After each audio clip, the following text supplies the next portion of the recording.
Hello students, तो हमारी hero concept series में आज हम लोग बात करने एक बहुत ही इंपॉर्टेंट कॉन्सेप्ट कर रहे हैं। इसका नाम है बफर सॉल्यूशंस। और जितने भी लोग इस चैप्टर को पढ़ते हैं आयनिक इक्विलिब्रियम, उनमें सबसे ज्यादा कंफ्यूजन उनको जो होता है बफर सॉल्यूशन टॉपिक के अंदर।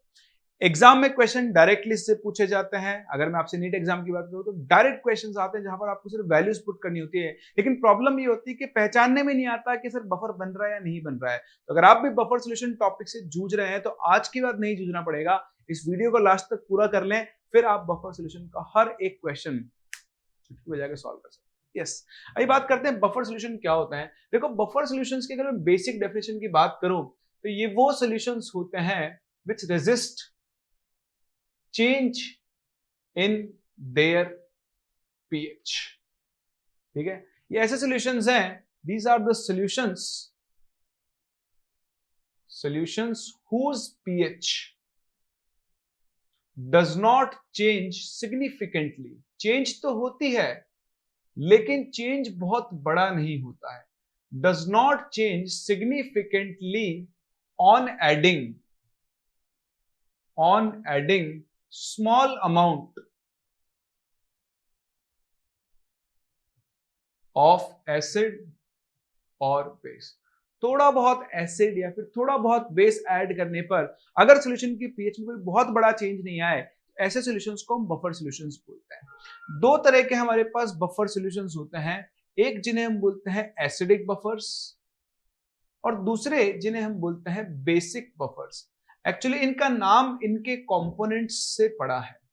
अगर आपके पास एक मिक्सचर हो जिसमें एक वीक एसिड हो और इस वीक एसिड के कॉन्जुगेट बेस का सॉल्ट हो, salt of its conjugate base, या कोई भी ऐसा मिक्सचर बने जिसकी रिएक्शन से दो कंपोनेंट बन जाए। जैसे मान लो आपके पास सेम सॉल्यूशन के अंदर CH3COOH हो और उसके साथ CH3COONA आ जाए। जैसे आपके पास HCOOH हो, इसका कॉन्जुगेट बेस कैसे देखोगे, इसमें से एक H+ हटा दो, इसका कॉन्जुगेट बेस हो गया HCOO- और उसका एक सॉल्ट। ऐसा सॉल्यूशन एक एसिडिक बफर कहलाएगा। सिमिलरली बेसिक बफर की अगर आप बात करो तो इसमें क्या होगा, वीक बेस होगा प्लस क्या होगा, salt of its conjugate acid. इसी के कॉन्जुगेट एसिड का क्या होगा, सॉल्ट। जैसे मैं आपसे बोल दूं NH4OH और उसके साथ आप इसमें क्या जोड़ दो, NH4Cl। तो इस तरह से आप एक एसिडिक और बेसिक बफर को आइडेंटिफाई कर सकते हो। एक और चीज का आप ध्यान रखना कि किसी भी बफर के एसिडिक होने के लिए उसकी पीएच 7 से कम हो ऐसा जरूरी नहीं है। एक एसिडिक बफर की पीएच में be greater than 7, less than 7 और इक्वल टू 7, कुछ भी हो सकती है। सेम चीज बेसिक बफर के लिए भी है। कई लोग ऐसा सोचते हैं कि बेसिक बफर वो जिसकी पीएच 7 से ज्यादा, एसिडिक बफर वो जिसकी पीएच 7 से कम। ऐसा कुछ भी नहीं है। एक एसिडिक बफर, एक बेसिक बफर की जो पीएच है उस पर कोई रेस्ट्रिक्शन नहीं है किसी भी तरह का। ठीक है, अब आप देखें आगे दूसरी बात अगर हम करते हैं तो किसी भी एसिडिक बफर के लिए जो मैंने आपको दिखाया कि एक एसिडिक बफर जो है उसके कंपोनेंट कौन कौन है, एक तो CH3COH मान लो और एक CH3COONA है। ठीक है, तो ये दो कंपोनेंट्स हैं और इन दो कंपोनेंट्स को आप देखो तो में एक वीक एसिड है और एक उसके कॉन्जुगेट बेस का क्या है, सॉल्ट है ना। तो एसिडिक बफर के लिए मैं समझाता हूं आपको। देखो इसमें क्या होता है, ये CH3COOH एक्वस है, ये आयोनाइज होता है और क्या बनाता है, CH3CO- और साथ में H+। एक्चुअली ये जो एसिडिक बफर है ये कॉमन आयन का ही एक एप्लीकेशन है। बफर सॉल्यूशन जो है वो कॉमन आयन इफेक्ट का एप्लीकेशन होता है। तो मान लो इसकी कंसंट्रेशन है C और इसकी कंसंट्रेशन है C1। तो यहां पर हम क्या मानकर चलते हैं कि देखो ये C था, C में से जाएगा C अल्फा, ये बनेगा C अल्फा और ये बनेगा C अल्फा। लेकिन कुछ CH3COH- इससे भी आएगा C1 + C अल्फा। तो देखो ये वीक इलेक्ट्रोलाइट है, ये स्ट्रॉन्ग इलेक्ट्रोलाइट है। तो हम ये मानकर चलते हैं कि सारा का सारा कॉमन आयन सिर्फ स्ट्रॉन्ग इलेक्ट्रोलाइट से आएगा। इसमें आपको कुछ याद नहीं करना है। इंपॉर्टेंट चीज क्या है, देखो इसमें इंपॉर्टेंट चीज ये है कि जब हम इसकी बात करते हैं एक एसिडिक बफर की, तो आपको दो ही चीजें ध्यान रखनी है, ठीक है। ये आपका एसिड है और हम ये मानकर चलते हैं कि सारा का सारा CH3CO- सिर्फ और सिर्फ किससे आएगा, सॉल्ट से। और जब आप इसके लिए फॉर्मूला लगाते हो, एसिडिक बफर की पीएच का एक सिंपल सा फॉर्मूला लगता है which is called pKa plus log salt upon acid. तो देखो नीट लेवल पे अगर मैं आपको डायरेक्टली बताऊं तो बस आपको ये फॉर्मूला ध्यान रखना है। अगर आपके पास एक एसिडिक बफर है तो उसके लिए पीएच का फॉर्मूला क्या लगाओगे, pKa plus log salt upon acid. और अगर आपके पास एक बेसिक बफर है तो उस बेसिक बफर के लिए आप पीएच की जगह लिखोगे POH, pKa की जगह लिखोगे pKb प्लस क्या बन जाएगा, लॉग सॉल्ट अपॉन बेस। समझ पा रहे हैं आप इस चीज को? तो इस चीज पे आप ध्यान दें, यहां पर ये जो सॉल्ट मैं बोल रहा हूं, this salt is actually the concentration of ion coming from salt. देखो जैसे यहां पर CH3CO होने से आयन कौन सा आ रहा है, CH3COO-। तो जो सॉल्ट यहां पर लिखा हुआ है ये उस आयन की कॉन्सेंट्रेशन होती है जो सॉल्ट से आ रहा है। बस आपको ये दो चीजें याद हैं, आप बफर के हर एक क्वेश्चन से डील कर सकते हो। आइए देखते हैं नीट के कुछ PYQs जिनको आप इस कंसेप्ट के बेसिस पर सॉल्व करोगे। देखिए ध्यान से, नीट 2019 का क्वेश्चन है, बहुत ही अच्छा क्वेश्चन है, इसमें आप गलती कर सकते हैं, कॉन्सेप्ट आपको आना चाहिए। Which will make a basic buffer 50 ml of 0.1 molar NaOH, उसको आपने मिक्स किया है 25 ml ऑफ 0.1 मोलर CH3COH से, मिसप्रिंट हो गया है। तो यहाँ पे एक जगह CH3COH, एक जगह NaOH, NH4OH, HCl, NaOH, HCl। यहाँ डायरेक्ट कुछ भी नहीं है लेकिन इनडायरेक्ट बहुत कुछ। बहुत अच्छा क्वेश्चन है, रिपीट हो सकता है, ध्यान से देखना। आप क्या करोगे, इसके कंपोनेंट देखो। तो पहले ऑप्शन में आपके पास एक CH3COH है और एक आपके पास NaOH है।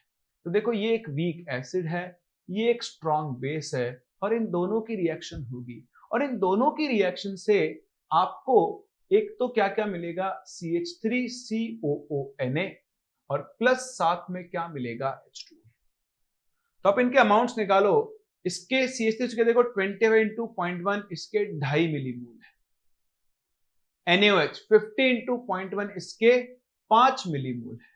तो देखो ये हो गया 0, 2.5 मिलीमोल के लिए इसके 2.5 मिलीमोल काम में आएंगे, तो ये कितना बचेगा, 2.5 मिलीमोल। सही है, और इसके 2.5 मिलीमोल से ये कितना बनेगा, 2.5 मिलीमोल। अभी देखो सोल्यूशन में क्या बचा, एक सॉल्ट और साथ में स्ट्रॉन्ग बेस। ये बफर नहीं बनेगा, बेसिक बफर बनाने के लिए आपको स्ट्रॉन्ग बेस नहीं वीक बेस चाहिए, तो ये ऑप्शन नहीं हो सकता। अगले पे चलते हैं, CH3COOH प्लस NaOH। फिर से देखो सेम कहानी है, ये कितना है इस बार, 10 मिलीमोल्स। मिलीमोल्स कैसे, मोलैरिटी इनटू वॉल्यूम, और इसके भी कितने हैं, 10 मिलीमोल्स। अइला दोनों बराबर, तो ये भी खत्म, ये भी खत्म। इन दोनों की रिएक्शन से आपको CH3COONA प्लस H2O मिलेगा। तो फाइनल सोल्यूशन में आपको 10 मिलीमोल इस सॉल्ट के मिलेंगे। इधर तो कुछ बचा ही नहीं, तो अगर आपके फाइनल सोल्यूशन में सॉल्ट बचा है, इस सॉल्ट का हाइड्रोलिसिस होगा। तो यहां तो सॉल्ट हाइड्रोलिसिस होगा, ये ऑप्शन भी गलत है, बी ऑप्शन भी मेरा आंसर नहीं होगा। फिर आओ चलते हैं अगले ऑप्शन पे, दैट इज थर्ड ऑप्शन। यहां पर आप NH4OH ले रहे हो। तो देखो इस क्वेश्चन को मैं और छोटा कर सकता हूं कि बेसिक बफर बनाने के लिए मुझे एक वीक बेस चाहिए और प्लस उसके कॉन्जुगेट का सॉल्ट चाहिए। तो यहां वीक बेस था ही नहीं, स्ट्रॉन्ग बेस है, यहां स्ट्रॉन्ग बेस है, यहां वीक बेस है, तो ये ऑप्शन मुझे पहले चेक करना चाहिए था, NH4OH प्लस HCl। तो मैं आपको सिखा रहा हूं, इसलिए अगर मैं इस क्वेश्चन को करता तो ऑब्वियसली मैं वर्बली इस क्वेश्चन को सॉल्व कर सकता हूं। इसका आंसर सी होगा, ये इसका आंसर नहीं हो सकता क्योंकि स्ट्रॉन्ग एसिड स्ट्रॉन्ग बेस है, स्ट्रॉन्ग एसिड स्ट्रॉन्ग बेस से बफर नहीं बनता, एक कंपोनेंट का वीक होना जरूरी है। बट फिर भी देखो NH4OH के मिलीमोल्स कितने हैं, 20, HCl के कितने हैं, 10। तो आपको साफ साफ दिख रहा है ये खत्म हो जाएगा।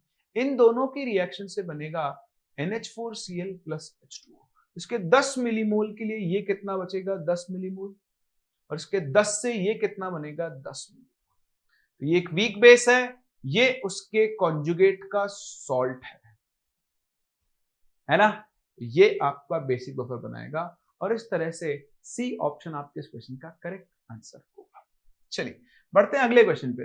Which one of the following pairs of solution is not an acidic buffer. देखो ये एसिडिक बफर नहीं हो सकता, क्यों? क्योंकि ये स्ट्रॉन्ग एसिड है।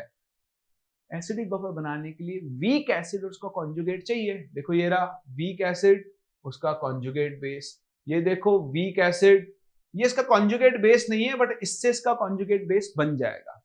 ये वीक एसिड और इससे भी इसका कॉन्जुगेट बेस बन सकता है। तो कौन सा पेयर एसिडिक बफर नहीं बनाएगा? ऑप्शन नंबर ए, नीट 2015 का क्वेश्चन है। देखो H2CO3 के साथ बफर बनाने के लिए आपको HCO3 माइनस चाहिए, यानी NaHCO3।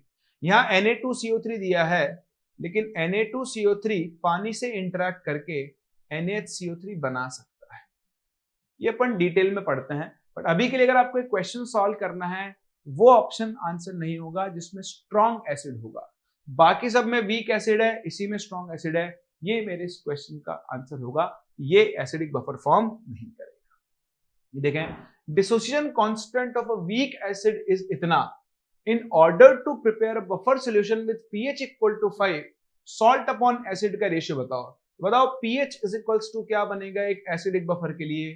pKa plus log salt upon acid. देखो ये K है, इसका pK निकालोगे 4 आएगा, इसकी pH कितनी दी हुई है 5, plus log salt upon acid आपको निकालो। देखो 4 इधर गया 1, लॉग को इधर भेजो तो 10 की power 1 is equal to salt upon acid. Answer आ गया 10:1। Correct answer will be option number B. खत्म है।